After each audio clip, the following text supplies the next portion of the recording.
Annabelle Nakache, notre chanteuse humoriste, costume designer, oui, enfin, bien fait tout sûr, ici. la totale polyvalence. Annabelle. Bonjour, aujourd'hui nous recevons Madame la Ministre Sarah El Haïry. Vous avez une particularité, hormis d'être une des ministres les plus jeunes, vous êtes une des seules à pouvoir remercier Jean Castex sur votre CV, parce que c'est lui qui vous a donné du boulot au gouvernement. C'est pas moi qui pourrais dire ça, effectivement, non, parce que moi quand il dirigeait pendant le Covid, je regardais comme tout le monde la télé le jeudi pour regarder son point presse, et il me répétait toutes les semaines: les théâtres, les cinémas, les services non essentiels sont fermés. Vous restez chez vous, vous mettez votre tête dans vos mains et vous pleurez toutes les larmes de votre corps. Oh, il nous manque. Non, c'est vrai, il nous manque.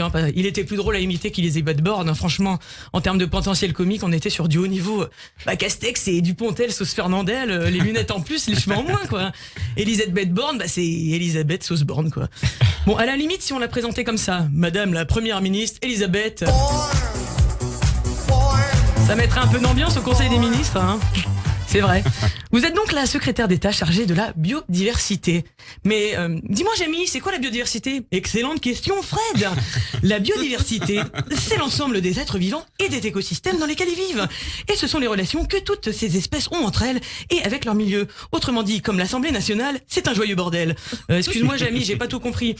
Je te prends un exemple. Toi, Fred, tu vis dans un milieu naturel avec ta famille, tes enfants, ton chien, et tu es content.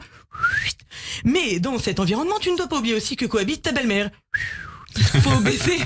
Il faut donc apprendre à cohabiter avec elle pour pouvoir survivre dans cet écosystème aux conditions extrêmes. Voilà. Vous veillez, ouais, je suis bruiteuse aussi. Vous veillez donc à la sauvegarde et à la bonne entente des espèces, une sorte de médiatrice de la nature. Alors moi, j'ai pas mal voyagé parce que je suis pas mal en tournée et j'ai constaté ces dernières années la prolifération d'une espèce qu'on côtoie de plus en plus dans tous les territoires, campagne, ville, dans les transports, les institutions. C'est les blaireaux. Ah ouais, non mais alors les blaireaux, il y en a partout. Franchement, ça veut pas partir. Des fois, il y en a à ton travail, il y en a même à la Sécu, il y en a même à la mairie qui s'occupe de ton dossier. Il y en a même dans ton immeuble. Et même des fois, il y en a chez toi, sur ton canapé. Ça va loin quand même, hein. Alors, moi, si vous pouvez faire quelque chose contre ça, ça nous arrangerait. Il faudrait réguler le flux parce que trop de blaireaux tue le cerveau, franchement. Voilà. Vous savez, moi, je suis vigilante, hein. J'essaye de sensibiliser mes enfants. Je leur montre des documentaires, Nemo, Le Roi Lion, Walking Dead, sur les écosystèmes. Et donc, on a arrêté les pailles en plastique parce qu'ils préfèrent que les tortues, elles préfèrent se mettre des pailles en carton dans le nez. On donne à manger aux canards. Et puis, même chez nous, cet été, on a commencé un élevage. Ouais, de moustiques. Alors là, ça fonctionne du feu de Dieu. Ils se sentent vachement bien à la maison, visiblement. Et alors, qu'est-ce qu'ils bouffent? Parce qu'on leur sert de la nourriture. Enfin, on leur sert de nourriture, je veux dire, évidemment. Open bar moustique. C'est vrai que la transition écologique, ce serait qu'ils transitent, mais loin de chez nous, vous voyez. Ah, c'est pas donné à tout le monde d'être écolo. Fais comme l'écolo. Sa vie sans voiture et ça marche, l'écolo.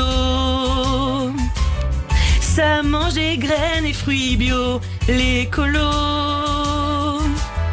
Mais il y a un truc qui empêche d'être écolo.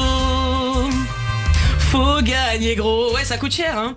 Alors, il paraît qu'il y a une augmentation des espèces exotiques envahissantes, comme les moustiques tigres, le frelon asiatique. Et là, on nous parle des fourmis à feu qui débarquent en Europe. En Sicile, elles arrivent, oui. Exactement. Et en France, de façon plus locale, on a aussi la prolifération de l'espèce de plus en plus invasive des armes à feu. Oui. Ouais, et si on pouvait trouver un moyen de s'en débarrasser au plus vite, ça serait bien, pour éviter qu'il y ait d'autres victimes de balles perdues. Je pense à Fayette, 10 ans, à Nîmes, à Socaina, 24 ans à Marseille. Un petit hommage à eux, bien évidemment.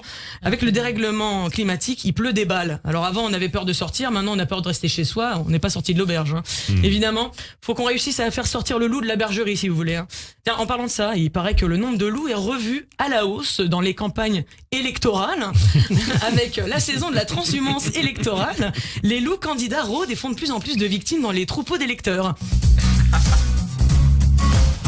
Pourvu qu'ils votent, je n'ai qu'une seule envie, celle de les flatter. Les victimes sont si belles, je vais les entourlouper. Cœur de loup, séduis-les, choisis bien tes sujets. Inflation, écologie, immigration.